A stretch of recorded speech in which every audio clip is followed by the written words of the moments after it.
for coming. I know we had a snow day hiatus last week, but now we're back.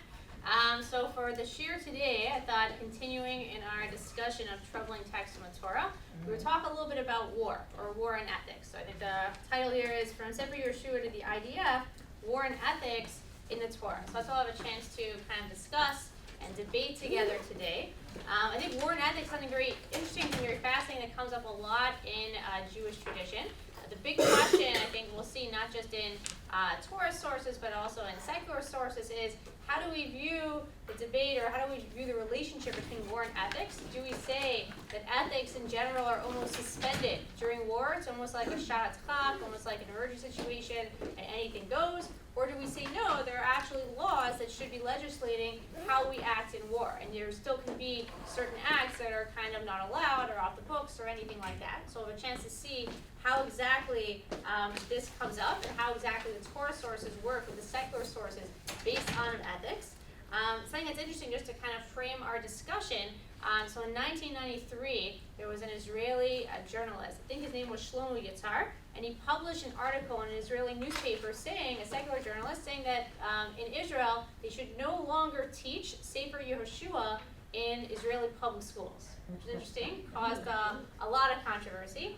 And he said that Sefer Yehoshua is a book that, if you read through it, and we'll talk a little bit about this towards the end, seems to imply, mass genocide of the 7 nations, wiping people out. How could this be something that we teach in a school? How can this be something that corresponds with our sense of ethics? And obviously, as you can expect in Israel, this caused lots of controversy, and everyone wrote lots of responses to it. I meant to bring these for show and tell, but I left them in my backpack, but I wrote kind of a bibliography in the back. So it's interesting, in Yeshivat Har Etzion, in response to this, they had a kind of Yom Iyun, a day of study, about war and ethics in Jewish tradition, and they actually published a book afterwards, many of which the sources and ideas they presented that I'll share with you today, called Musar Milchama V'Kibush, ethics, war, and conquering in Jewish tradition. So on one hand, I think that this kind of discussion, it raised kind of a level of debate or discussion or sensitivity around what are the types of war texts that we have in Tanakh, that we have in the Torah.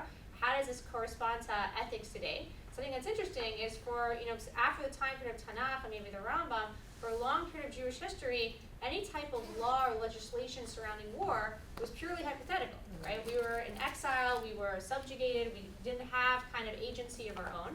And when you start to see a lot of articles being written about war and ethics, again, obviously it's with the rise of the state of Israel and the rise of universities and yeshivot that are starting to debate with this again when it comes to the IDF. And a lot of the complicated situations the IDF finds itself in, how exactly do we also kind of transfer these ideas of war and ethics into something that is more practical? So something to kind of keep in mind as well. So we'll have a chance to look at this idea of kind of the Sefer Yehoshua and how this comes into play as well.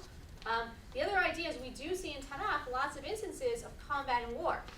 Some a little more controversial than others. We'll have a chance to look at the text of Shimon and Levi in Shechem, where you have a lot of kind of ideas that come up, whether it be, are you allowed to use collective punishment? What are the roles of non-combatants?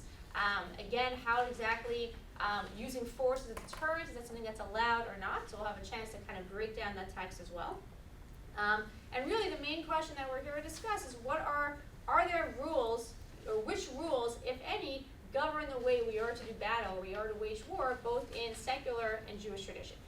So besides for kind of looking at or taking some ideas from that book from Yeshivat Har Etzion, we're also going to refer to really an excellent book if you're interested in this topic by Michael Walzer called Just and Unjust Wars, where he talks a lot about kind of Jewish tradition, secular tradition, and bringing all of this together. Okay, so I figure we'd start together. It's kind of a mix of Jewish and secular sources. Obviously, again, trying to make this interactive and see exactly where we can go.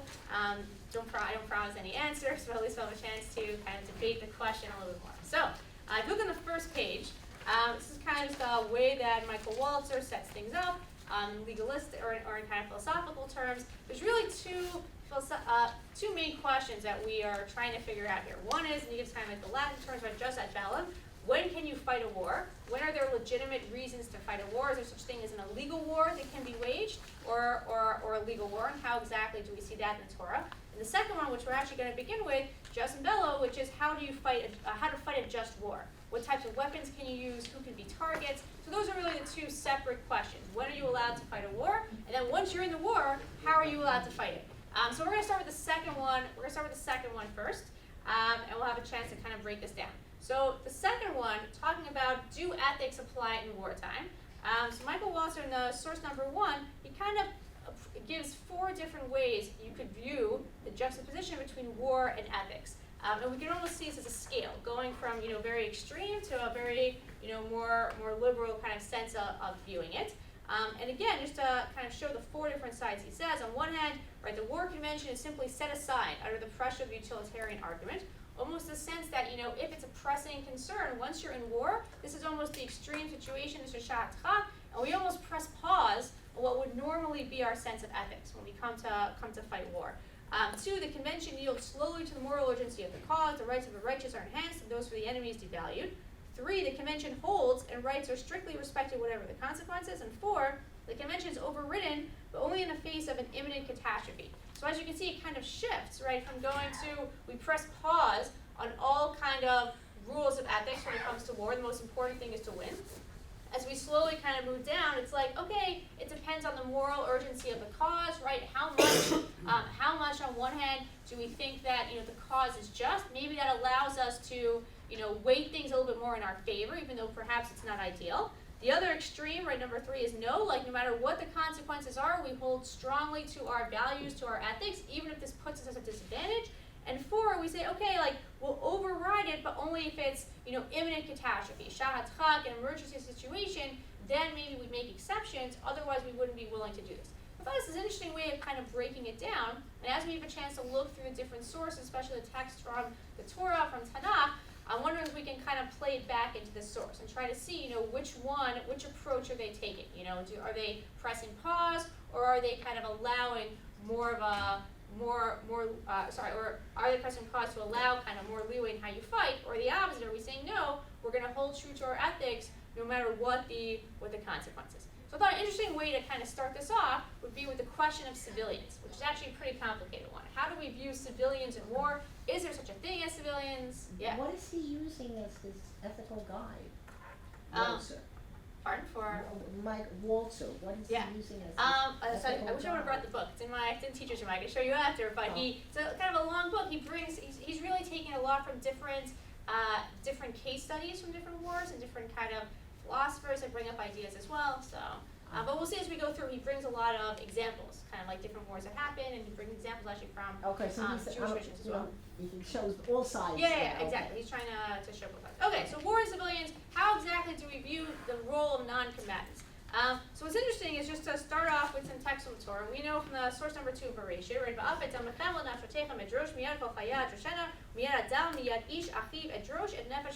are told we only have to wait till 10 commandments, right? We are told in Bereshit that what? We are not allowed to kill. No murder is allowed.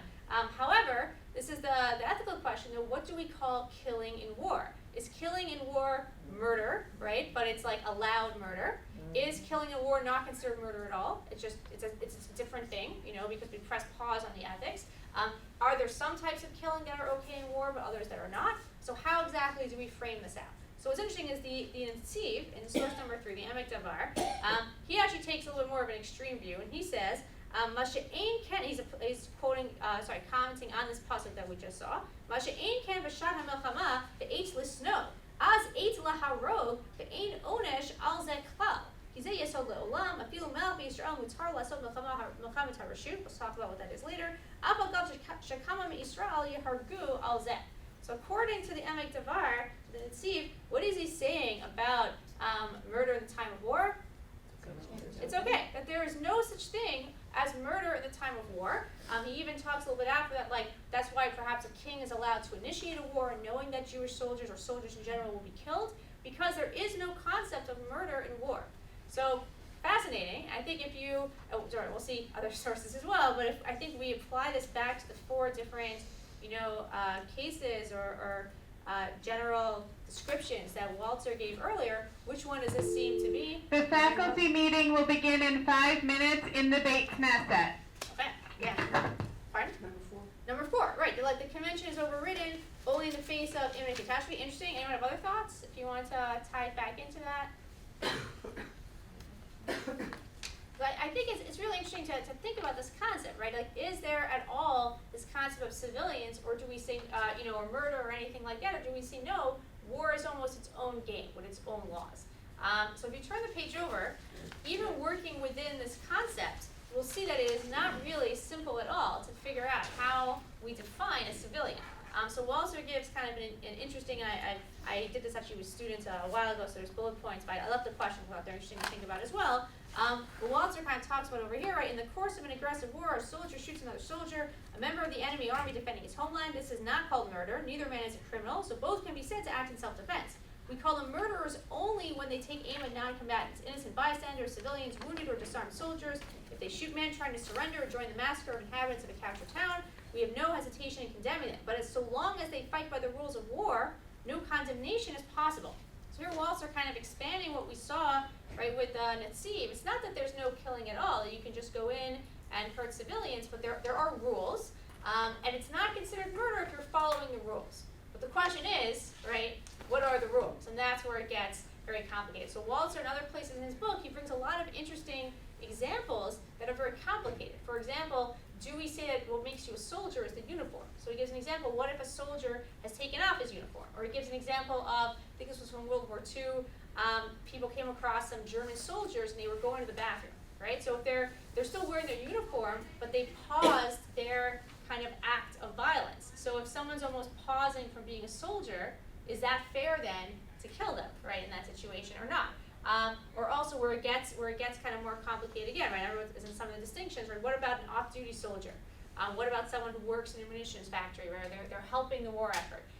We'll see is also what happens when you're fighting, a war against terror, where the combatants don't wear uniforms. So how exactly, or if someone's supporting, or aiding and abetting terrorists, how exactly do we define what makes someone a civilian? I saw some hands. Yeah, would there be a distinction between, let's say, a war of annexation as opposed to a war of you being threatened, let's say, by terrorists? Because that's a more fundamental question. For sure. Yeah. So we'll actually come to that towards the end. We'll see, especially in halacha, there's right, Milchamet Reshut and Milchamet Chovan. Where exactly does that tie in? And how does that fit with kind of like the general Geneva Accords rules of when one can wage war as well? So we'll see, right, that's going to have distinctions on civilians. Though even the more lenient one, we might still not be so happy when it says we can do civilians. But we'll talk about how that changes from time to time off. But right, and I think it's hard, and this is the challenge, that even when there are wars, how do we define civilians? Okay, so continuing along this vein of how exactly do we define civilians, I wanted to look at the story of Shimon and Levi in Shechem, right, which we may be familiar with from Sefer Bereshit, right? We know that Dinah is taken by Shechem, right, is raped, is kidnapped, and her brothers decide to get her back. But how do they do this? Anyone remember? Yeah, they requested. So right, first they set it up, right? And they're like, oh no, we're all gonna get married together. It's gonna be great. You just have to have a brit milah, right? And then once everyone is recovering from surgery, what do? They go in, they get her, and they don't just kill Shechem, right? But what happens? They kill the entire town, massacre the entire town, right? And we'll just look at some of the right. And that's in the first paragraph. Look at the Hebrew or the English, right? It says, and again, very, Bet Chamor, Bet Shechem beno hargo lefi acherev, vaychu et dinah mi Bet Shechem vayetzu. And not only do they kind of, wipe out the right, the line before, Ish Chabar by Boel Ir Betzach by Hargu Kol Zachar. They kill all the men, they kill Shem, they kill Chamor, they take Dinah. Ubnei Yaakov Boel Chalalim by Yavozu Ha'ir Asher Timu Achotam. They plunder the city, but again, it gives the reason why Asher Timu Achotam, right? Because they had raped her and purified their sister. But what's interesting is the reaction, because as we can, we'll have a chance to unpack it. There's a lot of, both sides to defend in this situation. Even obviously the actions might be disturbing, but we can understand what the motivations where it's coming from. But it's interesting, even the story in Tanakh does not leave it kind of with a clear victor or a clear kind of person being correct ethically. We look in Blameworthy, Ve'omar Yaakov el Shimon ve'el Levi. Right? And then Yaakov yells at his two sons, and we know later on in the brachot, right? Levi gets, they get separated. Shimon gets kind of cast aside a little bit. This idea of a cartoon matila havi sheni, right? You made me, right, the English translation here, odious among the inhabitants of a land. And almost like, you can think about that. Does that mean, on one hand, Yaakov feels threatened now, that almost we've upped the stakes, right? Now that we've gone in and we've kind of, whether you want to say broken the conventions of war or kind of, took an extreme action, almost like when nuclear, right? Like, now the other sides are going to be doing that to us, and like, look what you've done to me, like now we're in a precarious position.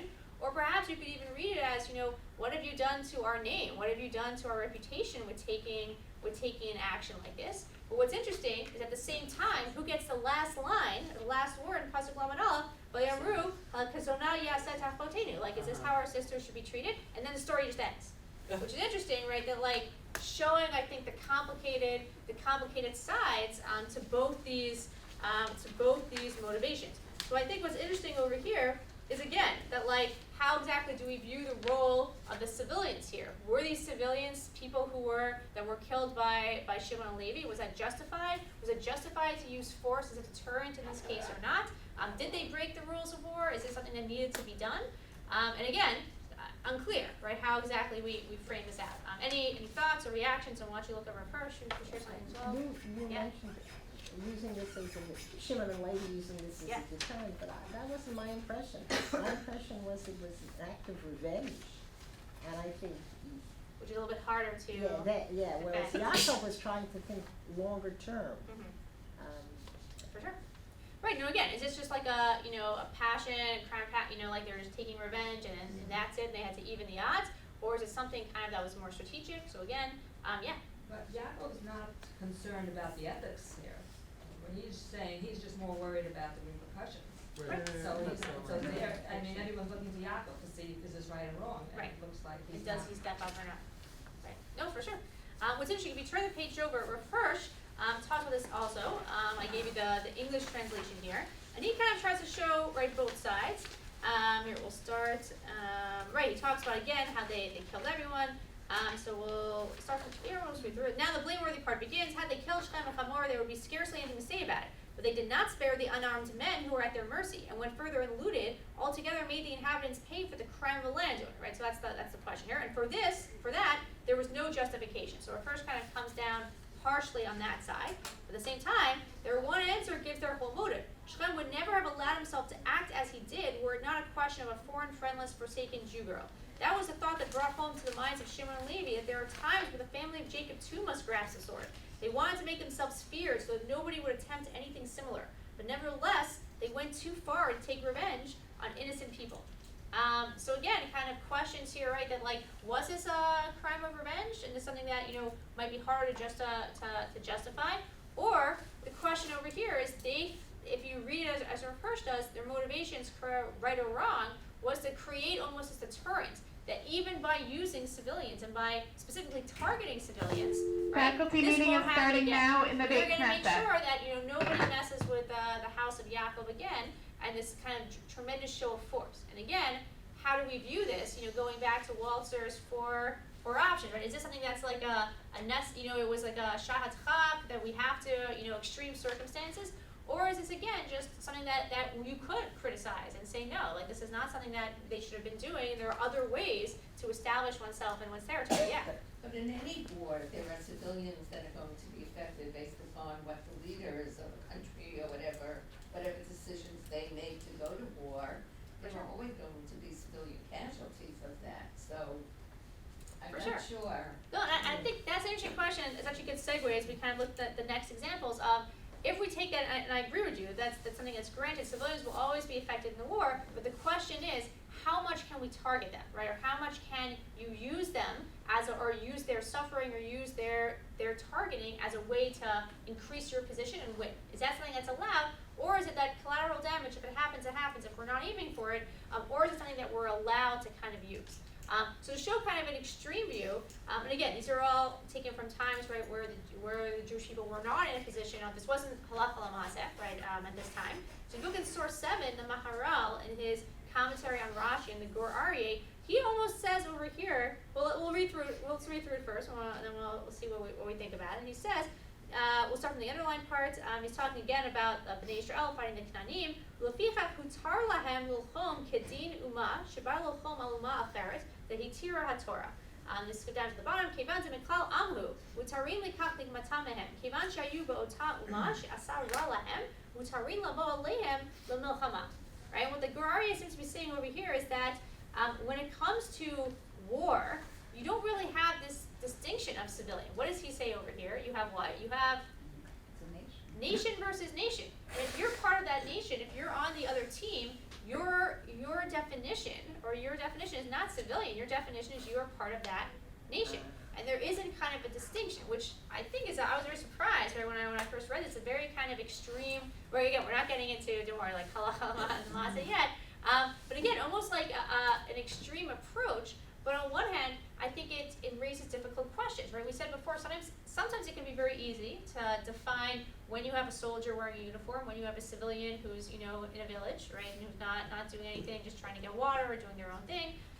But what happens when it's a little bit harder? What happens when when the combatants don't wear uniforms, when terrorists, are aided and abetted by different civilians, and again, we should never be targeting, civilians, but at the same time, when it comes to how much we have to weigh, and not just we, I'm saying kind of the general, the world community, when we weigh the targeting of civilians, what happens? Like, can you sometimes make that distinction? Like, no, in this case, there doesn't really seem to be civilians versus, combatants, but the civilians are the combatants. Like, they're part of the nation. They're supporting, they're aiding and abetting this regime, which again can be a difficult thing to kind of distinguish. And what we'll talk about at the end, is how much to a moral standard do different nations have to hold themselves when it comes to this, which makes it very complicated. Just to give a few examples kind of from history, Walzer talks about Vietnam, he talks about bombing in World War II, so we look at sources 8 and 9, right? We know obviously in the Vietnam War there were lots of unfortunate incidents where civilians were hurt, and I don't think we're using this as a proof of why, I'm not using this as a proof to say why you can't, target civilians, but I think just to show the complexity of it, right? It gives examples, right, from the Vietnam War of an American unit receives small arms fire from a village, so what do? They go in and destroy the village. Is this right? Is this wrong? Right? Led to a lot of very complicated situations, right, in the Vietnam War where war crimes were committed, right? But what's interesting, I thought here that it was that we should debate this, but it's interesting that at that time it was permitted by the U.S. Army's rules of engagements, right? And that and some of the rules here, again, I found very shocking reading this, but a village could be bombed or shelled without warning if American troops have received fire from within it, right? Even assuming that not everyone from the village is firing on the Americans. And any village known to be hostile could be bombed as long as we warn you in advance. So again, not sure again how much warning it actually gives, but yeah. Can I just put a commercial in? Sure. I just read an incredible article in Smithsonian Magazine, full confession, it's written by my nephew, but it's about the Vietnam War and about this exact situation, Oh, wow. except worse, because they weren't even shooting from them. But, and it was a very famous story in American. Is it the My Lai? Yes, it's the My Lai massacre. Yeah. It's really, I mean, I didn't know that much about it. I was like young then, and I didn't know, but it's like really an incredible story. So Right. go read it in Yeah, Smithsonian. thank you.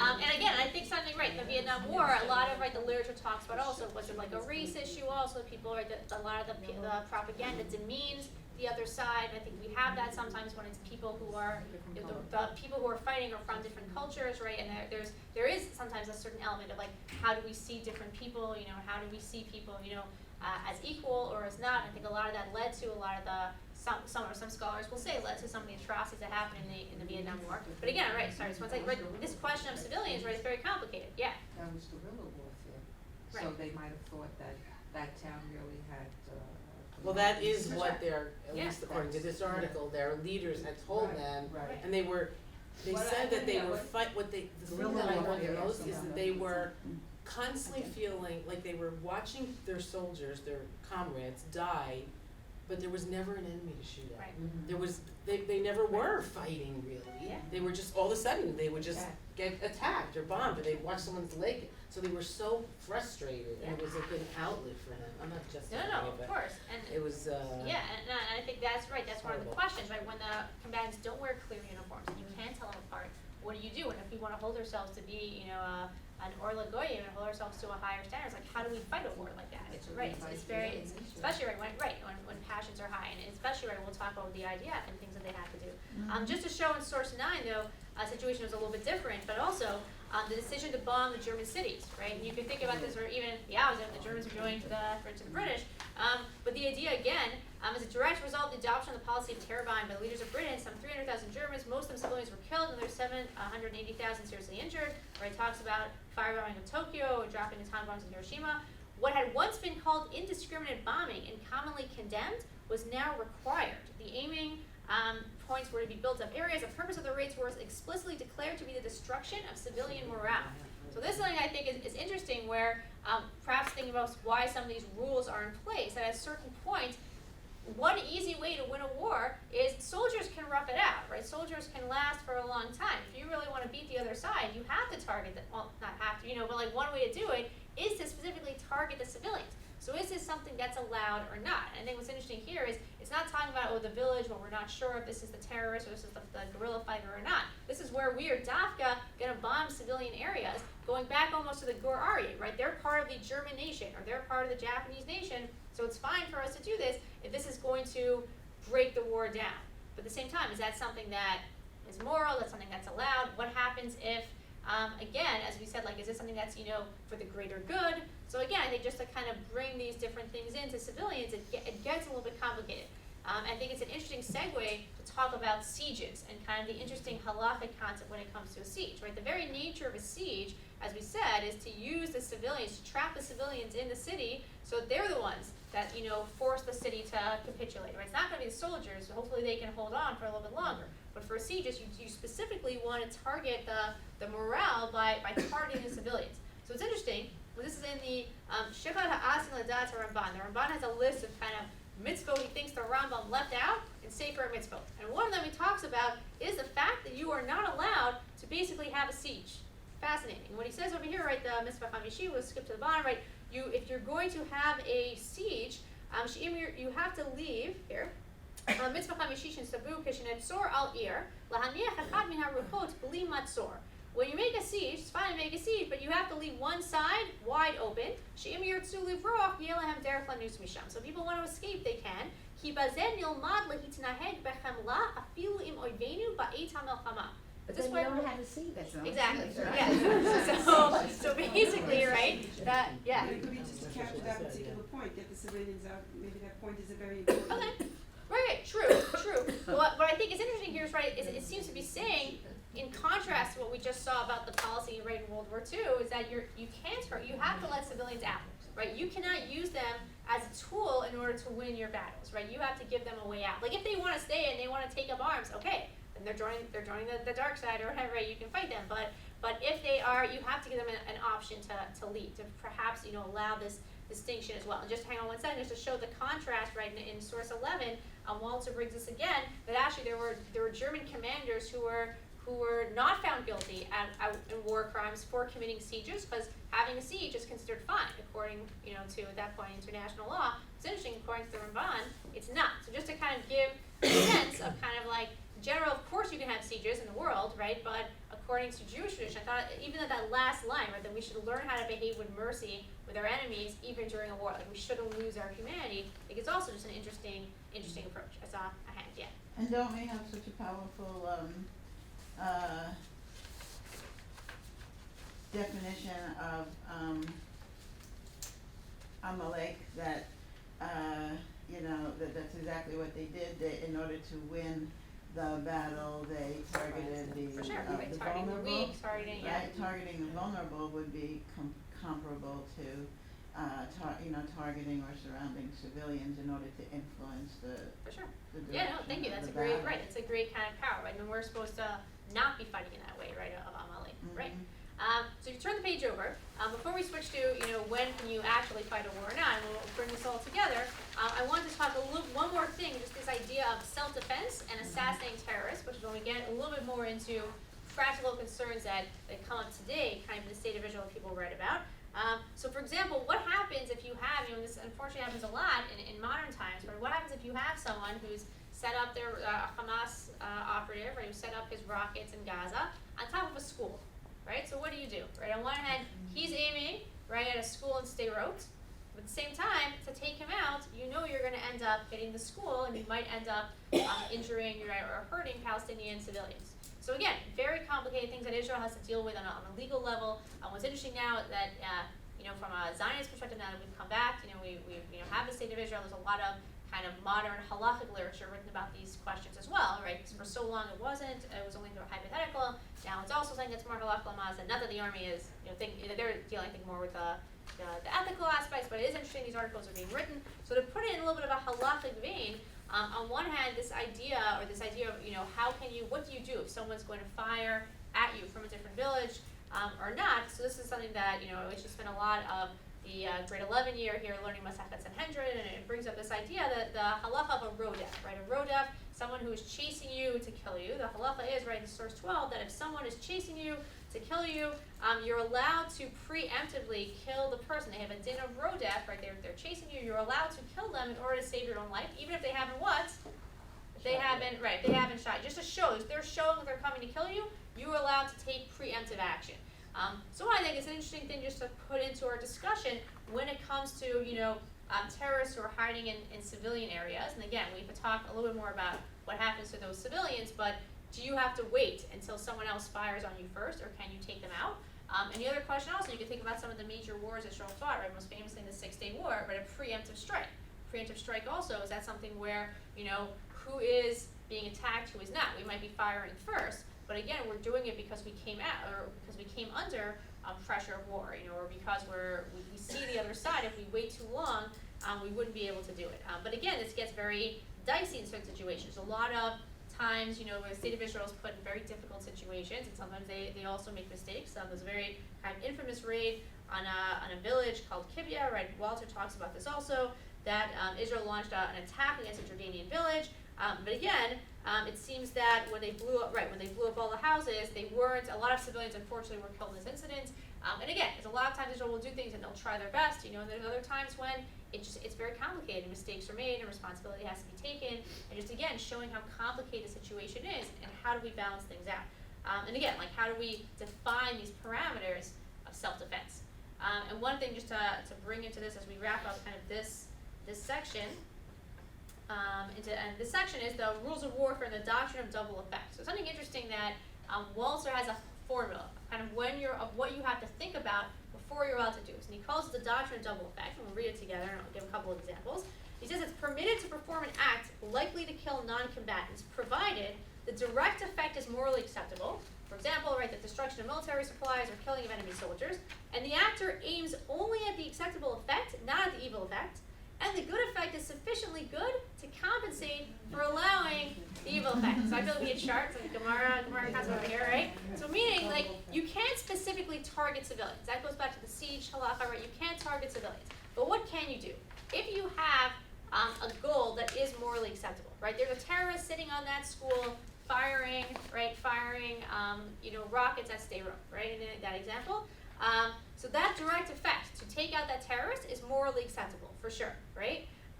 And you can't aim specifically at you can't, let's say, okay, I'm going to fire, like, just at the school, and that's what I'll do. Like, you can't fire at the civilians. But again, if you're firing at the effect, which is morally acceptable, and you decided that even, chas v'shalom, like, if it turns out that we hurt civilians, we still might make the shikul, we might make the decision, right, that in this case, it is worth it. And again, all lives, are precious, but we might say, in this situation, we need to save, let's say, our civilians first, or anything like that, and we make the decision that it's for it gets a little sticky, but for the greater good, and we're willing to kind of accept that this may happen, and if it happens, we still think it's for the greater good, and we're not aiming specifically for the civilians, then you're allowed to do that, even if it results in civilians being killed.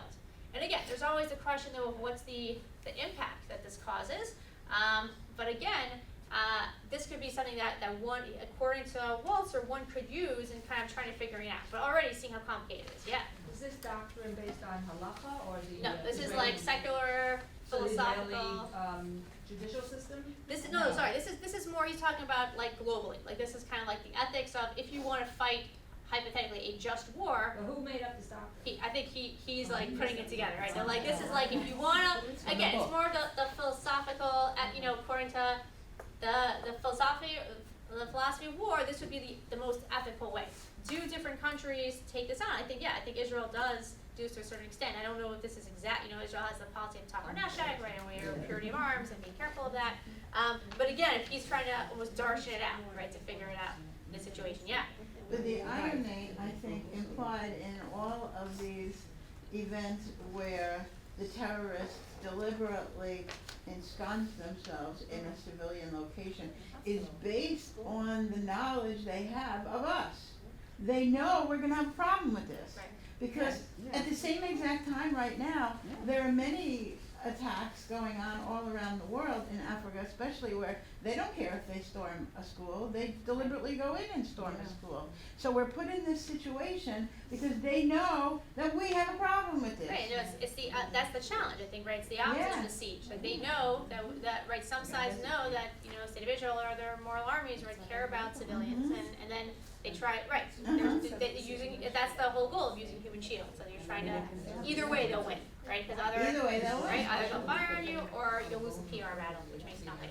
I just want to keep going, so I don't want us to run out of time. Just to give a couple of examples, we won't go into detail, but 15 and 16, there's an example of just doctrine of double effect. Things that we're not allowed to do when we're fighting a war. It specifically says you're not allowed to cut down, you can cut down trees for sieges, but not ones that bear fruit. And even the complicated concept, probably give a whole separate share in this sort of Eshet Yifat Torah, where the woman who is taken in battle. Again, obviously it's very controversial, but I think putting it in a biblical context, you can imagine, right, that what went on in battles, you can even think of medieval times, right? The soldiers came in, they burnt down the village, burnt out all the trees, killed all the men, and raped all the women, right? So here again is one. I'm not trying to defend it because I also have very rounds with it, but again, perhaps the Yifat Torah is a way that if a woman, the Mefarshim talk about, that the Torah is giving in to, making concessions here. If there is a risk at that point, right, of women being raised in battle, at least here, she's going to be taken into, you can't just like rape her. Like there's also, she have to wait to marry her. She's going to be treated as a full wife. She's going to have rights. Now, again, going back to our other shiurim, right, about slavery and things like that. Not things we would do in 2018, but again, at that time, perhaps showing that there is this idea that you can't just there isn't like a carte blanche and you can do whatever you want in a war. Like, there are rules and different things that come up. Turn the page over. I think what we've seen so far again is just how complicated it is with this idea of civilians and how exactly to impact with and how hard it is to kind of make these decisions. I want to share a couple of things about when we can wage war, and we'll wrap up with this. I just want to tell a quick story before, because I remember when I was doing this to my students, I brought this up as well. The whole question of fighting with civilians, especially with the IDF, I think it's a very, very, very complicated one. And again, going back to the situation of what do you do when you fire on a person in the terrorist who's sitting on the school or not. I remember hearing once from, I believe it was Benny Friedman, I might be getting his name wrong, from Israelite in Israel. I used to work at Camp Stone, and he was a scholar in residence there one summer, and he was a captain in the Israeli army, and he told a story once, I think, to a group of the older students, that different stories are showing again like how complicated the situation is, that even if the right situation, the right choice in that moment is to fire on that terrorist, he gave a story where he was in a very similar example, and he had a sniper posed to take out the terrorist in the school, but he said they saw in the school a terrorist was basically on a roof, and there were kids playing like right next to him.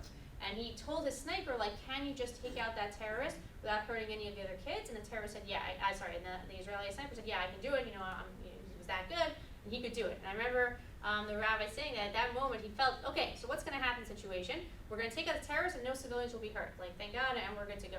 But at the same time, for those, civilians, and again, unfortunately, the Palestinian children, who are being, in certain situations, being brainwashed to grow up to hate Israelis, when you have the person next to you who you're looking up to, this Hamas fighter killed, as much of that, you can still justify the Israeli position, but for that child, like, what's happened to him, and like, again, you could talk about, is it Israel's fault, is it, the terrorist's fault to put the kid in this situation, but at the same time, there's always going to be this, like, catch-22, right, of a detrimental effect, and then how do you kind of move on from that, how do you build bridges, and again, like, I think just showing how complicated this is, and how, unfortunately, it's like, there are no winners, like, you do what you have to do to protect your country, but there's always going to be this negative sense, unfortunately. Okay, so just to wrap this up, the other topic we brought up before was we talked about how to wage war, but what about when can you start a war? So one thing I just wanted to show, it gets very complicated with Milchemet Reshut and Milchemet Chovah, but the main thing comes to this source 17, which is the Perek in Devarim Perek Chaf, where basically we'll just do it outside. Two things are stated. It starts off by saying that when you approach a city to fight against it, you have to offer it peace. Peace basically means like, it doesn't mean that you, right, peace means surrender. You have to accept the Sheva Mitzvot B'nai Noach, the Noahide laws, and you have to kind of pay a tax. But if you do that, and this is taught, and if you do that, then we're good. We'll make that deal. But if they refuse, then what happens? It says in Pasuk Yud Gimel and Yud Daled, basically we will kill all the men, but we leave all the women and children alive. Then it says after, in Pasuk 15, these are all the cities that are far away, meaning not any city that is, not any of these 7 nations. But for the 7 nations, in Pasuk 16 it says, Lo tichyeh kol neshama. You can, the 7 nations, if they refuse, then what happens? Then you don't leave anyone alive. You kill everyone, and that's that. So very complicated. I will wrap us. We're gonna, wrap us up in about 5 minutes, but just to kind of, deal a little bit with this topic. On one hand, this can be very hard to read. I know I have a lot of issues with it. We can go back to the original discussion where I have Sefer Yehoshua, should this even be in the curriculum or not in the state of Israel, or which was a debate. But a couple of approaches that are brought by Yeshivat Har Etzion to kind of fix it, not to deal with it a little bit. So one approach, what is interesting is, Machloket Rashi and the Rambam, how do you read the first line? Do you offer peace? There is one way to read it. It says the only people we ever offer peace to are kind of the Milchemet Reshut, or an optional war, an expansion war, against anyone who's not the 7 nations. They get the deal of peace, but the 7 nations don't get a choice. We just kind of go in and take everyone out, which is obviously a harsher way to read it. However, the Rambam, I brought this is in source 18, 19, 20, a few sources from the Rambam. The Rambam says no, he actually extends it. Interesting enough, this is actually in source 20. The Rambam says we offer peace not just to the nations that are far, but also to the Sheva Amim, to the 7 nations, and he extends it even to Amalek. So it's almost a question here just to show, right, this first line, does it apply to everyone, like that we offer peace to everyone, or does it only apply to like the first people they're talking about, which is the non-7 nations? But the 7 nations, they don't get a peace deal. So if you read it according to the Rambam, which is already taking it almost to a different step, it's not saying that we go in and attack everyone. It's that we give them an option to what, if they want to kind of stay again, does it make it so much better? I don't know, but we give them an option at least to stay. So that's one way to kind of think about it in that sense. The other question is, why exactly, how do we view this line of Lo tichyeh kol neshama, that we don't leave anyone alive when it comes to 7 nations? It's something that just seems very violent, it seems very antithetical, right, to everything else that we're told in Jewish tradition. So in the book, basically where he talks about, where we have different articles kind of about dealing with this concept, I gave you a few extras. So we'll skip kind of to sources 22 and 23 and 24 to wrap this up. And it gives like a few examples here of how exactly this was supposed to work. So on one hand, I'm going to go to source 23 first. So Yaakov Meidan from Yeshivat Har Etzion says we have to reinterpret this concept of Lo tichyeh kol neshama. When we say we don't leave anyone alive, we're not talking about, chas v'shalom, you're rounding up, survivors of the 7 nations and wiping them out. That would never happen. Lo tichyeh kol neshama means that when you are engaged in a battle with the 7 nations, it's really a battle against a philosophy of idolatry. And you have to kind of look at it at different stakes. It's a war on idolatry. And Lo tichyeh kol neshama, he says, doesn't mean literally that you're killing everyone. It means when you're fighting a war that's this important, going back to our civilian discussion, then what? You don't kill individual civilians, but you do what you have to do to what? To win, right? And you kind of use that as as the driving force. Lo tichyeh kol neshama means this is the most important war, especially if we think about a lot of the things idolatry represented, a lot of violence, right? Putting children through fire, a lot of different, violent sexual practices. Again, when you think about what idolatry stood for at that time, it's saying this has to be a war to wipe out idolatry. And he says over here, right, when the Torah says in source 23, do not leave a soul alive, you can imagine soldiers, right, slaughtering people, but he says no, the underlined part, the point of the Torah is that this is to be a decisive battle of destruction, of burning the city and destroying it, where you do not distinguish during the fighting between civilians and enemy soldiers. These are battles against a culture of idolatry, and it demands a powerful strike to wipe out the Canaanite culture. We'll skip a little bit. This is not a command to go from house to house. and slaughter innocent people. So I found that, again, a little bit more helpful to read Lo Tzil Shema, not like, a general kind of statement. And if you turn the page over, from Yoel Ben Nun, and we'll finish off with this, he talks also about this idea that when you look at Tanakh, God demands from us to have a certain amount of ethics, right? And we're supposed to be an or lagoy. But at the same time, God is not going to tie our hands right behind our back so we can't fight when there's a difference. So we can't fight according to the level of how everyone else is fighting. So for example, if you think about this in a context, or an ancient Near East context, which we've been doing a little bit over the past few weeks, right? The time of Tanakh, if you even think in the Middle Ages, right? People would fight. What would happen if you won the battle? Devarim Parakaf, is something that would happen all the time. If you win the battle, what do? You kill everyone. And if you think about it, even the fact that in an expansionary war, we're told that you can't touch women and children, and even though we're bothered by the fact that you kill the men, that was something that back in the day would never happen. Of course you would wipe out all the civilians.